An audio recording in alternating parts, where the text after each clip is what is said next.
Hello दोस्तों, क्या भारत में डेमोक्रेसी और सेकुलरिज्म अपनी आखिरी सांसें गिन रहा है?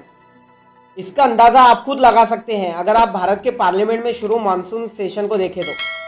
आपको बता दें कि 20 सितंबर 2020 यानी परसों भारत की पार्लियामेंट में किसानों से रिलेटेड 3 बिल पास किए गए और इन तीनों बिलों को पास करने के लिए कॉन्स्टिट्यूशन को पार्लियामेंट में बुरी तरह से रोन दिया गया। किसी भी बिल को पास करके कानून बनाने के लिए कुछ कॉन्स्टिट्यूशन के रूल्स और स्टेप होते हैं, उन स्टेप को बिल्कुल ही नज़रअंदाज कर दिया गया। जैसे कि कॉन्स्टिट्यूशनल डिस्कशन होती है, वोटिंग सिस्टम होता है और अपोजिशन की राय को सुनना होता है। इन सब चीज़ों को नज़रअंदाज कर कर इन जो किसानों से रिलेटेड बिल थे इनको पास किया गया। पार्लियामेंट में स्पीकर ने बिल को पास करने के लिए जो तरीका अपनाया वो एकदम ही आंखों में धूल झोंकने जैसा था। पार्लियामेंट में बिल पेश होने के बाद जो अपोजिशन के जो लीडर थे, जो सांसद थे, उन्होंने बिल के खिलाफ आवाज़ उठाई। इसी आवाज़ के बीच में जो डिप्टी चेयरमैन थे उन्होंने वोटिंग का ऐलान कर दिया, यानी आवाज़ की वोटिंग का ऐलान कर दिया। उसके बाद में पार्लियामेंट में एक अजीब तरह का तमाशा शुरू हुआ। लोग दूसरे जो सांसद थे शोर-गुल करने लगे, बहुत ज़ोर ज़ोर से तमाशा होने लगा, माइक फेंका गया और बिल को फाड़ा गया। इसी तमाशे के बीच चेयरमैन ने यह ऐलान कर दिया कि ज़्यादातर वोटिंग जो है बिल के फेवर में है, इसलिए इसे पास किया जाता है। हालांकि ऐसा बिल्कुल भी नहीं था।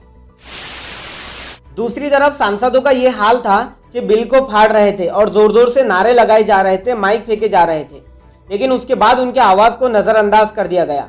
ये हाल है उस पार्लियामेंट का जिसके भरोसे डेमोक्रेसी का भ्रम होता है, जिस पार्लियामेंट के जरिए बोलने की आज़ादी और राय देने की आज़ादी का यकीन दिलाया जाता है। उस पार्लियामेंट में मेंबर ऑफ पार्लियामेंट का यह हाल था।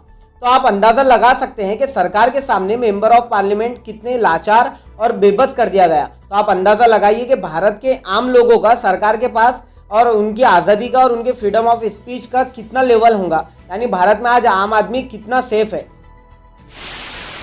इतना ही नहीं कि सांसदों को इसके खिलाफ बोलने नहीं दिया गया, बल्कि खिलाफ बोलने वालों को सजा भी सुनाई गई। जिस तरह गुंडागर्दी से 20 बिल को पास किया गया, उसी तरह बेशर्मी और हठधर्मी से उन खिलाफ बोलने वाले सांसदों को 8 सांसदों को निलंबित यानी सस्पेंड भी किया गया। ये पूरा एपिसोड लोकतंत्र के मंदिर में यानी पार्लियामेंट में डिक्टेटरशिप का खुला नाच है, जो भारत के लोकतंत्र के लिए एक बहुत बड़ा खतरा है। उसके बाद जिन 8 सांसदों को निलंबित किया गया, उनको निलंबित यानी सस्पेंड करने के लिए भी किसी भी कॉन्स्टिट्यूशनल रूल्स को फॉलो नहीं किया गया। जैसे सांसद से किसी को निलंबित करने के लिए कुछ कॉन्स्टिट्यूशन रूल होते हैं, जैसे कि रिजोल्यूशन का इस्तेमाल किया जाता है और अपोजिशन लीडर की जो है तो राय ली जाती है। लेकिन इन 8 सांसदों को निलंबित यानी सस्पेंड करने के लिए किसी भी तरह की राय नहीं ली गई और यहाँ भी इनके निलंबित में भी एक डिक्टेटरशिप देखी गई है।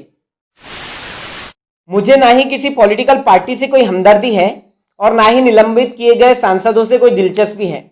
यहाँ इस वीडियो में मेरा मकसद सिर्फ आपको भारत की पार्लियामेंट की वो हालत दिखाना है और भारत की वो हालत दिखाना है कि किस तरह भारत में लोकतंत्र की अर्थी उठाई जा रही है।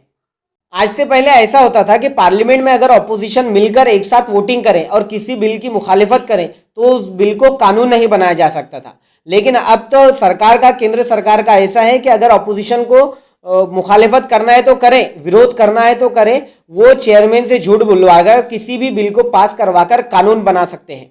ये है केंद्र सरकार का नया और आत्मनिर्भर भारत, जहां की पार्लियामेंट में लोकतंत्र का खुलेआम कत्ल किया जा रहा है और जहां की पार्लियामेंट में डिक्टेटरशिप खुला और नंगा नाच कर रही है।